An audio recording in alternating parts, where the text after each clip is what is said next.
All right, welcome to the deep dive. Today, we're going to tackle something I think really fundamental when it comes to learning, and that is the idea of motivation. We all want to figure out how to help people learn, especially when it comes to, well, something as fundamental as reading. Absolutely. Reading is so essential, such a building block for, well, for everything else, really. Right, exactly. And we often hear this idea that, if we can just get kids, or anyone for that matter, to really enjoy reading, to be excited about it, well, then the rest will kind of just fall into place, right? They'll naturally become better readers. It seems intuitive, right? That love for reading should translate into stronger skills. Yeah, totally. So, the big question we're diving into today is, does making reading more motivating, more appealing, actually lead to better reading skills and a greater desire to read? A huge question. And it's one that we can actually start to answer thanks to some really fascinating research that you shared with me. Yeah, this is some pretty cool stuff. It's a meta-analysis, right? Yes, exactly. Published in the Educational Psychology Review back in 2021 by Mary McBreen and Robert Savage.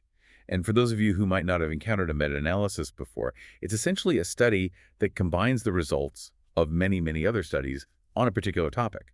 So instead of just looking at one study in isolation, you're getting a much bigger picture. It's kind of like getting the combined weight of all that research, right? So you can see the trends and patterns more clearly than you could from just one little study. Exactly. And this particular meta-analysis, it's pretty extensive. They looked at 49 different studies, all on motivational reading interventions that were conducted between 2007 and 2020. So we're talking about over a decade of research here. And they even built on what previous meta-analyses had found, so we're getting a pretty comprehensive view of the current state of knowledge. That is really comprehensive. So, let's get right to the heart of it.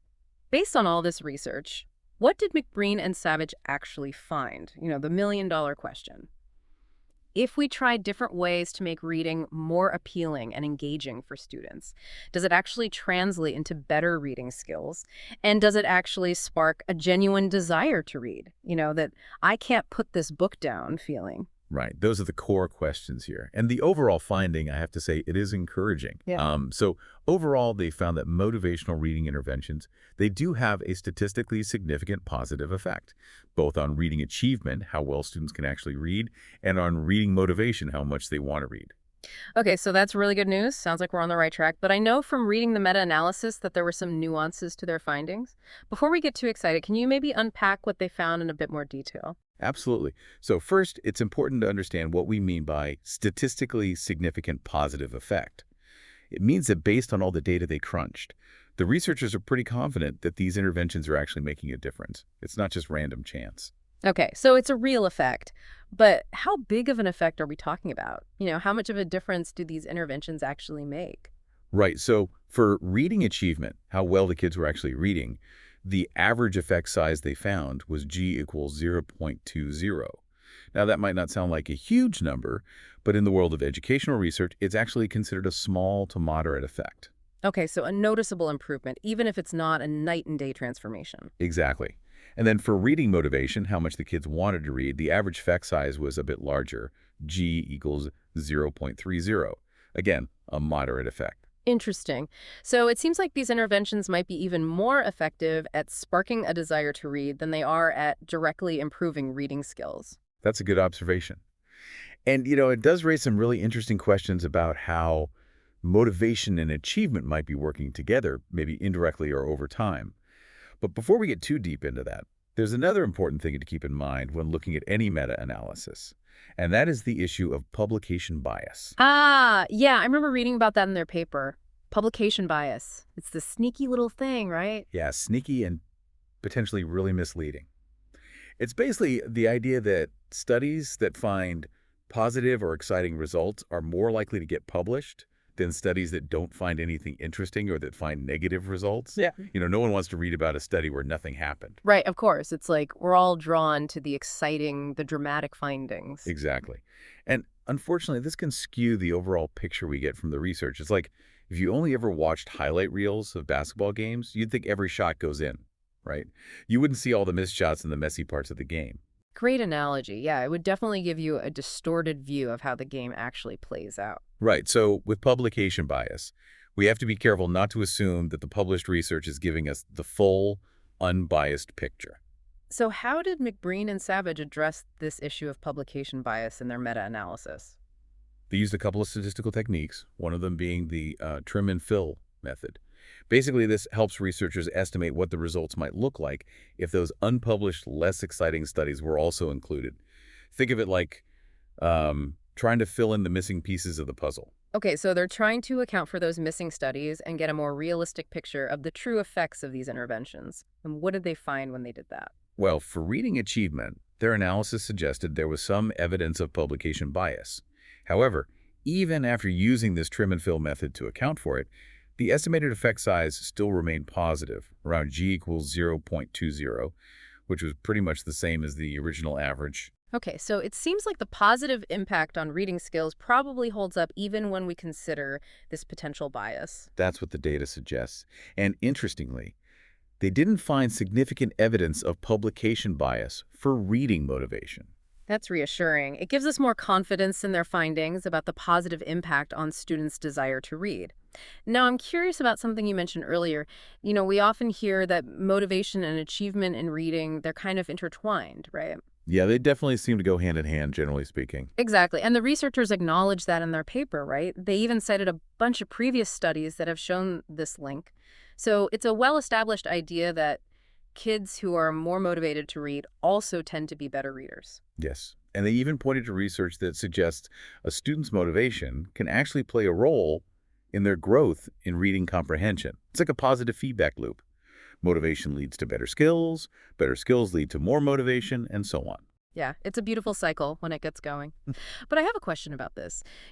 Within those 49 studies that they looked at, did they find a direct, clear connection between the improvements in motivation and the improvements in achievement? Did the kids who got more motivated also tend to be the ones who made the biggest gains in their reading skills? So this is where it gets really interesting. Because while the motivational interventions did, in general, lead to improvements in both reading achievement and motivation, the link between those two improvements wasn't as straightforward as you might expect. Really? So even though they saw gains in both areas, it wasn't necessarily a case of, like, the more motivated kids were the ones making the biggest leaps in their reading. Yeah. It wasn't quite that neat and tidy. It seems like it's more complex than that. Only a handful of the studies actually delved into whether those changes in a student's motivation actually directly caused those changes in their reading ability. Mm, It's called mediation analysis, and it's a pretty complex statistical technique. it sounds like it. Yeah.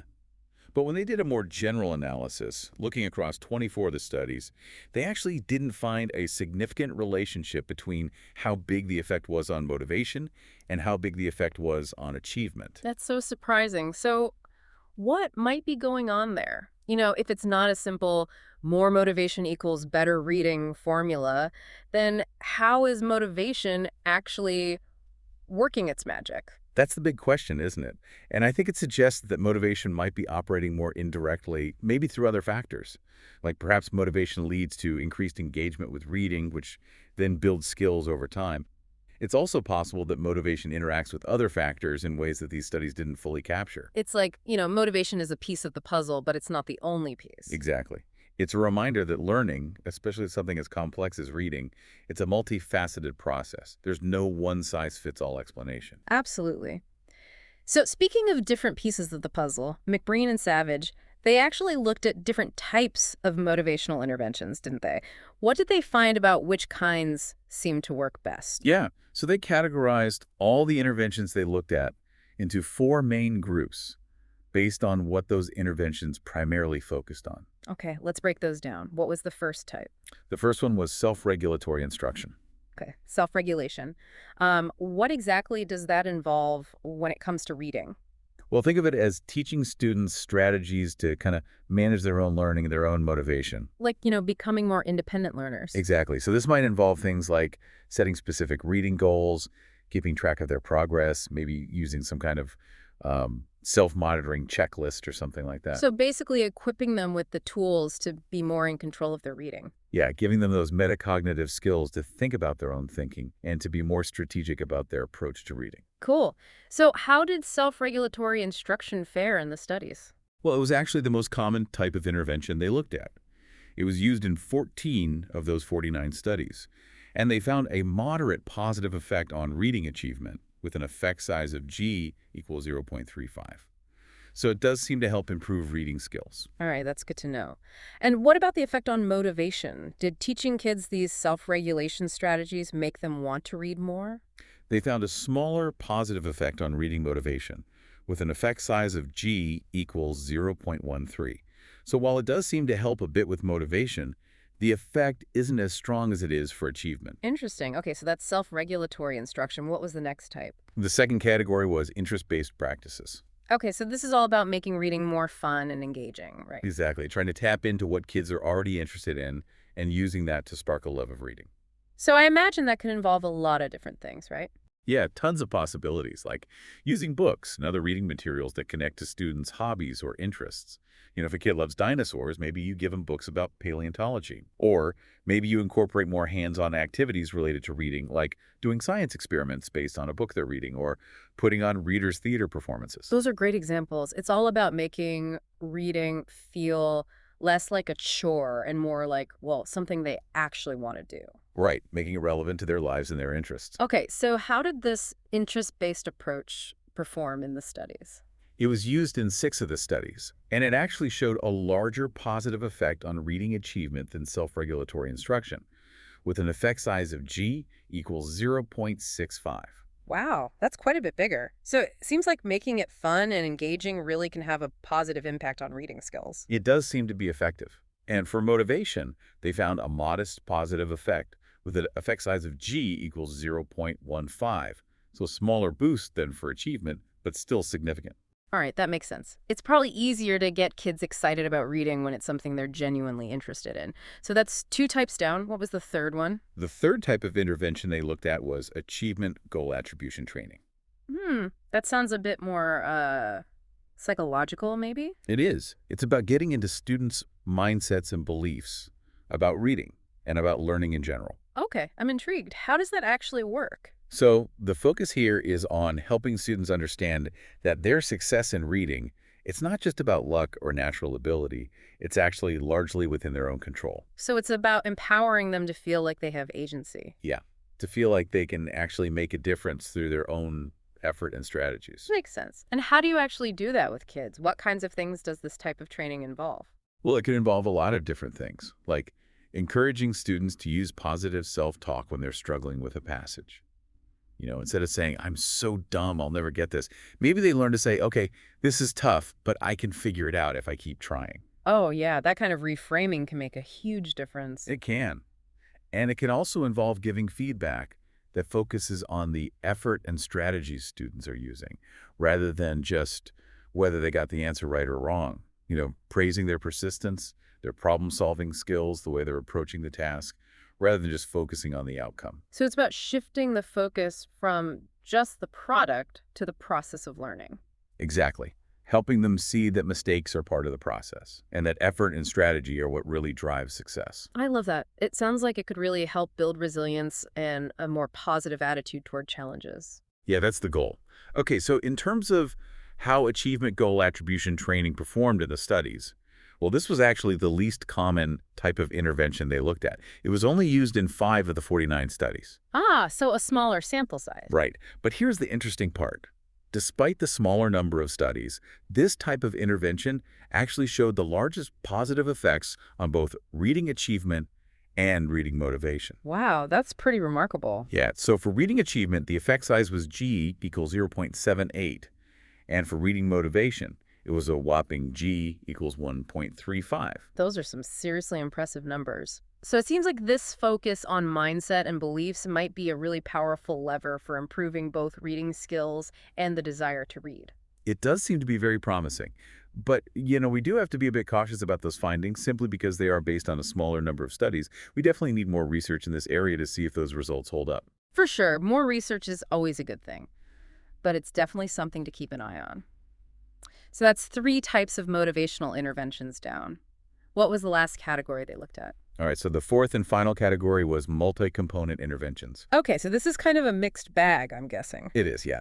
Basically, it involves combining different motivational strategies into a single intervention program. So instead of just focusing on one thing, like self-regulation or interest, It's more about taking a multi-pronged approach. Right, hitting it from different angles. And often, these multi-component interventions, they include things like providing choices for students. Letting them choose what they read, how they read it, maybe even how they demonstrate their understanding. This is often called autonomy support, giving kids a sense of ownership over their learning. It makes sense that that kind of autonomy would be motivating. When you feel like you have a say in things, you're more likely to be invested, right? Exactly. And 7 of the studies that fell into this multi-component category, they specifically looked at a program called COERI, Concept-Oriented Reading Instruction. Okay, Coer I. I'll have to look into that more.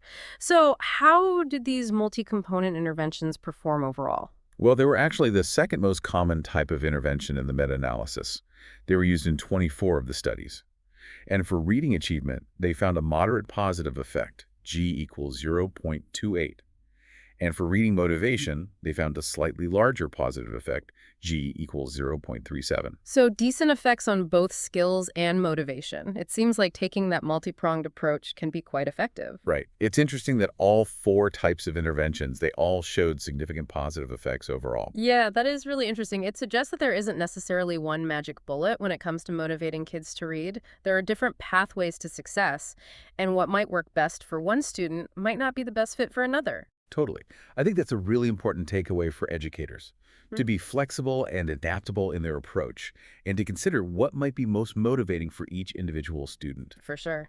It's all about finding the right tools for the right job and knowing that there are a lot of different tools in the toolbox. Exactly. And that's where, understanding these different types of interventions can be so valuable. Hmm. But there's another layer to all this that I think is super important to dig into, and that is the idea of moderators. Moderators. Ah, yes, I remember this from the paper. These are basically things that can influence how well an intervention works, right? It's like the intervention might be effective overall, but its impact might be stronger or weaker depending on certain factors. Precisely.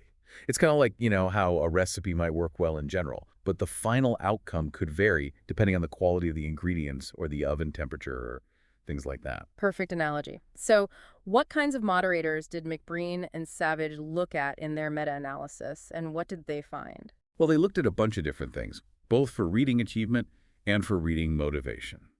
So for reading achievement, one of the most interesting findings was about the intensity of training that the teachers received. Oh, yeah, that makes sense. If you're going to implement a new teaching approach, you need to be well prepared, right? Exactly. And what they found was that interventions where the teachers had more intensive training, meaning it lasted for more than 2 weeks, those interventions tended to show larger positive effects on reading achievement compared to interventions where the training was shorter. Okay, so it seems like investing in professional development for teachers can really pay off when it comes to these motivational approaches. Yeah, that training piece seems to be a key factor. It makes you wonder, too, about the quality of that training, right? It's not just about the length of the training, but also about how effective it is in actually preparing teachers to use these strategies well. Absolutely. Just checking box and saying, okay, the teachers did the training. That's not enough. Yeah, It needs to be high quality training that gives teachers the knowledge and skills they need to feel confident and competent in implementing these approaches. for sure.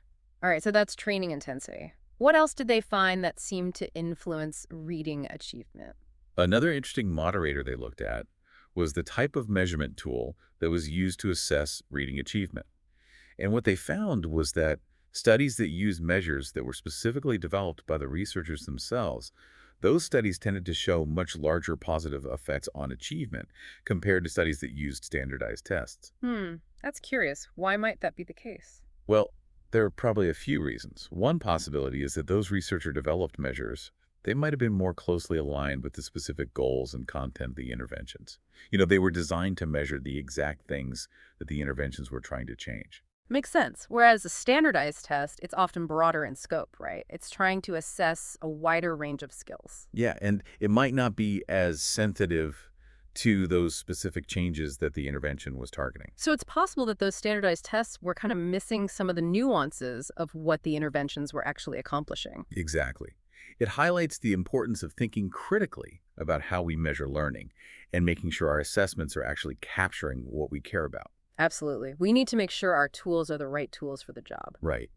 And then another significant moderator they looked at for reading achievement was the overall quality of the research studies themselves. Ah, yes, the garbage in, garbage out principle. Precisely.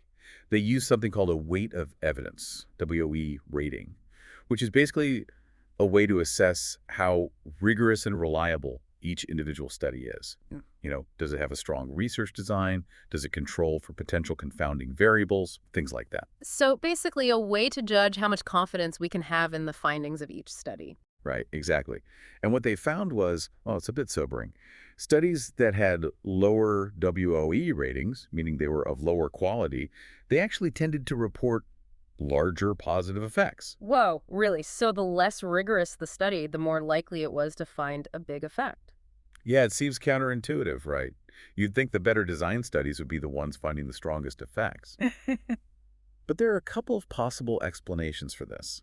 One is that, lower quality studies, they might be more prone to bias, either intentionally or unintentionally. Yeah, there might be more wiggle room for things to get skewed in a less rigorous study. Exactly.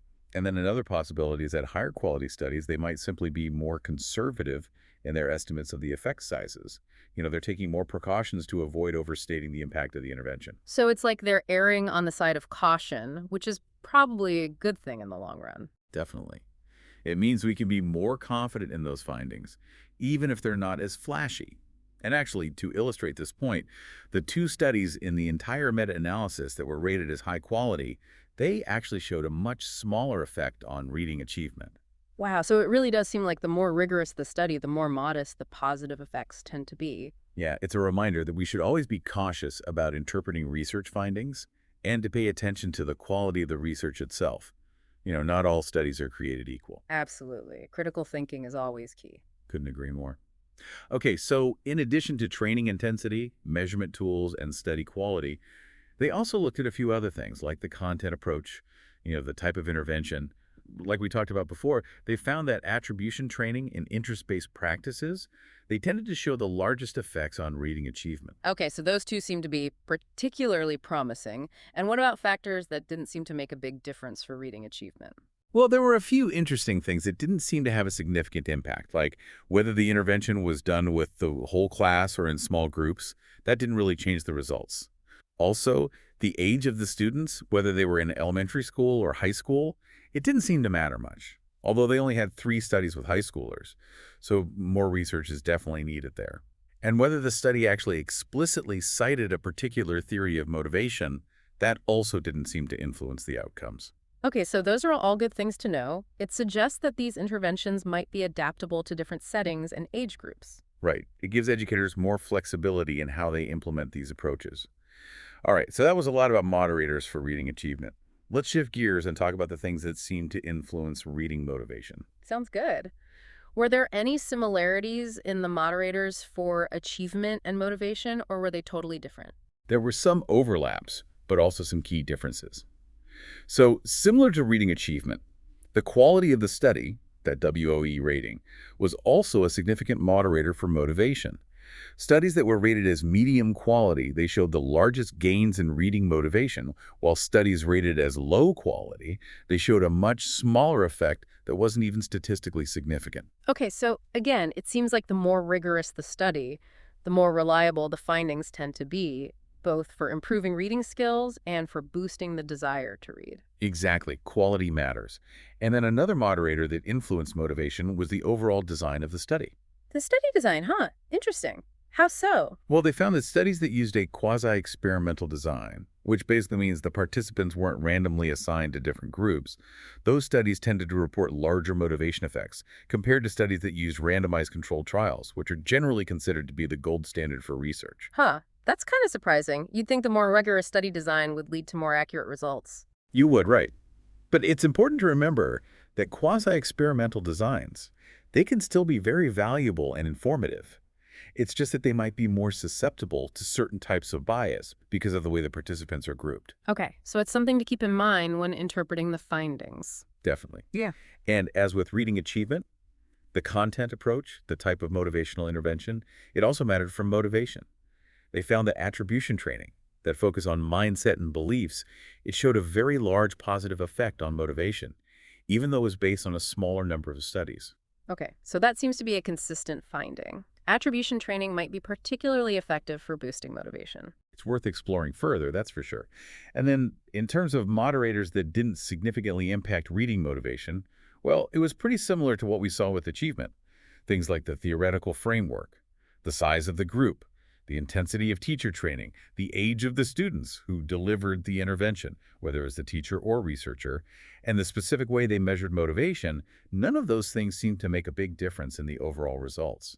So again, it suggests that these motivational approaches might be pretty flexible and adaptable to different situations. Right. Which is good news for educators who are trying to implement these approaches in their classrooms. For sure. Now, I know the researchers also dug deeper into their findings to look at how these interventions impacted specific reading skills and different components of motivation. What did they find there? Yeah. So for reading achievement, they broke it down into several key areas. And they found that motivational interventions, they had a significant positive effect on, well, pretty much all the major reading skills. Reading comprehension, fluency, word reading accuracy, and overall reading ability. Okay, so it seems like these interventions can help students across the board. And is there anything particularly notable about the impact on different reading skills?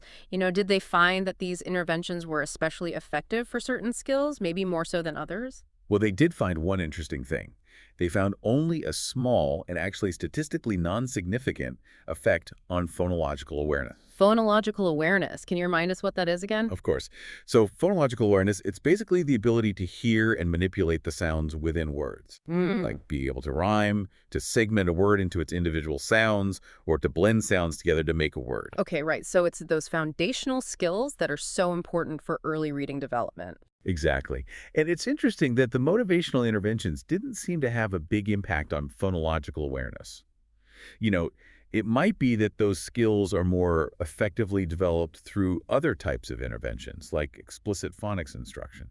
That makes sense. It's like, motivation might be helpful for those higher level reading skills, but maybe not as much for those foundational building blocks. Right. It might be that those foundational skills need to be more firmly in place before motivation can really kick in and make a difference. Interesting. Okay, so that's reading achievement. What about the breakdown of motivation? Did they look at different components of motivation? Yeah, they did.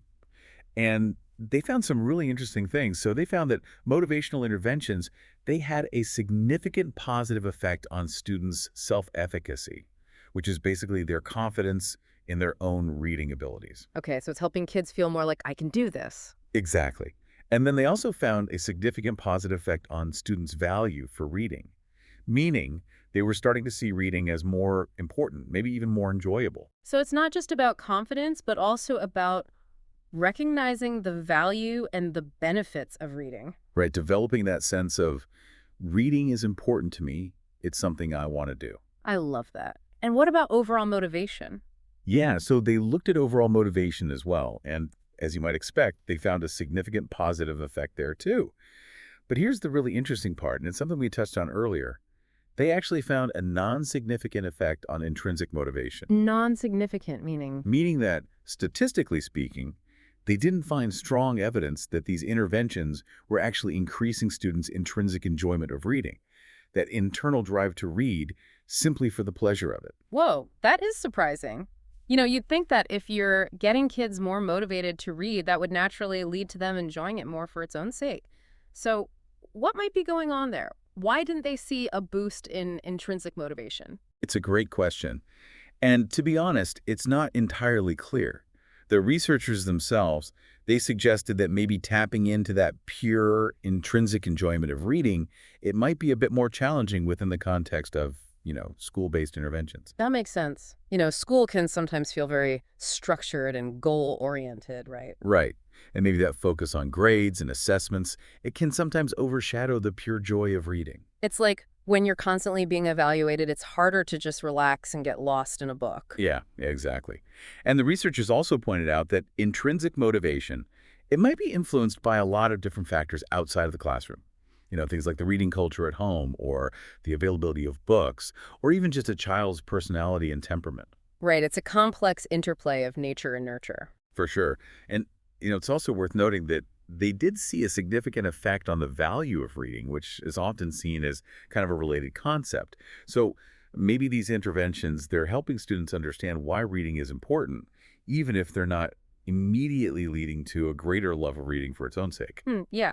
It's like maybe those two things, the value of reading and the intrinsic enjoyment of it, maybe they develop along slightly different pathways. Yeah, it's possible. It's definitely an area that warrants further research. Absolutely. It would be fascinating to see more studies that specifically look at how to cultivate that intrinsic reading motivation. Now, before we wrap up, I think it's important to acknowledge that, no research study is perfect, and McBreen and Savage's meta-analysis is no exception.